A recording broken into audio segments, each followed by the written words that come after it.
Rosemonde Gérard disait qu'un sourire ne coûte rien et produit beaucoup. Il enrichit ceux qui le reçoivent sans appauvrir ceux qui le donnent. Nous aimons sourire et nous aimons aussi recevoir des sourires.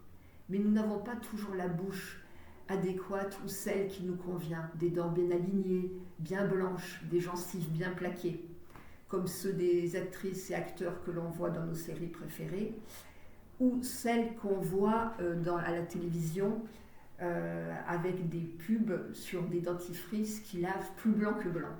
Mais comme disait Coluche, plus blanc que blanc, c'est transparent. Donc ce n'est pas non plus ce que nous voulons. Alors nous avons beau rendre visite à notre dentiste préféré une fois par an, utiliser des fils dentaires, des brosses à dents électriques dernier modèle, des bains de bouche. Le problème des bains de bouche, c'est qu'il y a souvent de l'alcool. Et je vais regarder, il y en a entre 20 et 25%.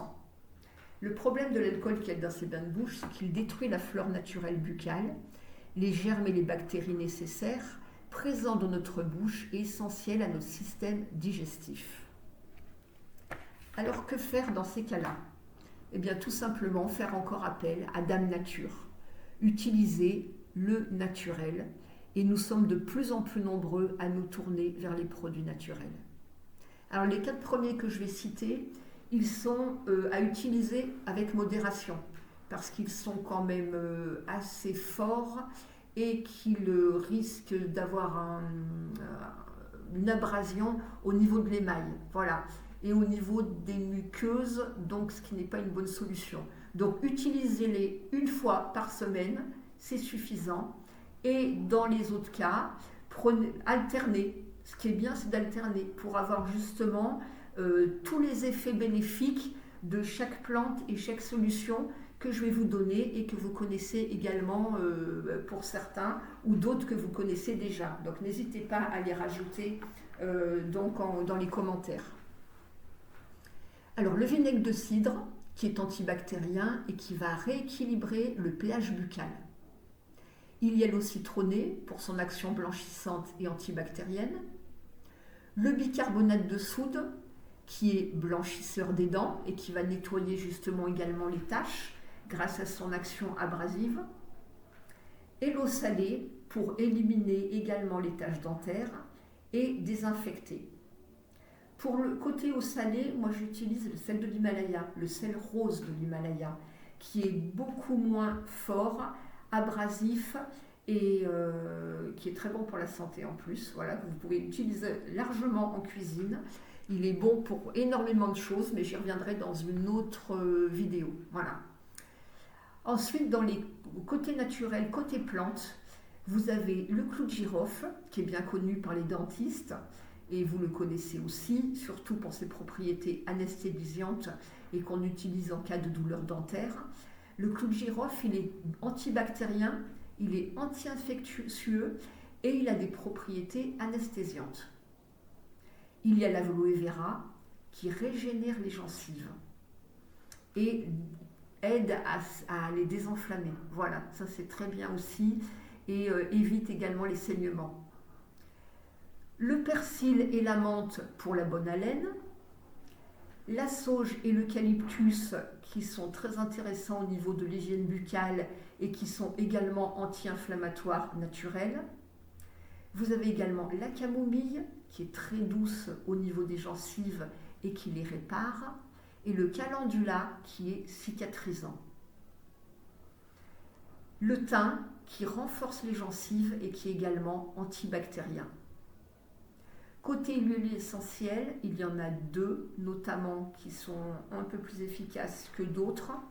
C'est le titri, qui est anti-inflammatoire et qui a un effet blanchissant. Et il y a la myrrhe, qui a un effet analgésique, antiseptique et anti-inflammatoire. N'oubliez pas, on ne le répète jamais assez, que les huiles essentielles sont toujours à diluer dans une petite cuillère à café d'huile de noisette ou de noix ou de coco, bref, une huile végétale. Un procédé que vous connaissez aussi certainement, c'est l'eau oxygénée, puisque les dentistes en parlent quand même souvent. Et l'avantage de l'oxygénée, c'est qu'elle va blanchir les dents, et en plus elle est antibactérienne, et elle améliore la santé des gencives et les renforce. Une pâte que vous pouvez faire de temps en temps, c'est une pâte de curcuma.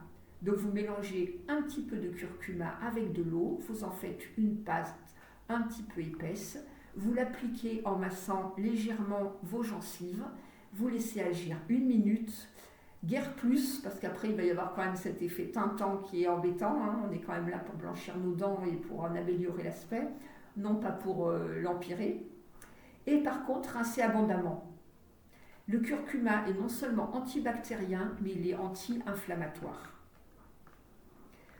Côté plante, on a aussi le thé vert, qui réduit les saignements, les inflammations parodontales, et il renforce les gencives. Et pour refaire sa flore buccale, buvez de temps en temps, faites un petit peu des cures d'1 semaine de canneberge que vous buvez dans la journée, vous buvez 2 ou 3 verres. Vous pouvez également vous masser les gencives avec de l'huile de sésame. Grâce à ses propriétés, il va calmer les gencives, les apaiser et les désenflammer. Une chose qui est très importante aussi, c'est de prendre certaines vitamines.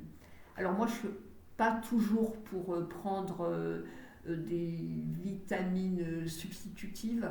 Je suis plutôt de prendre des vitamines naturelles, c'est-à-dire les trouver dans notre alimentation de tous les jours.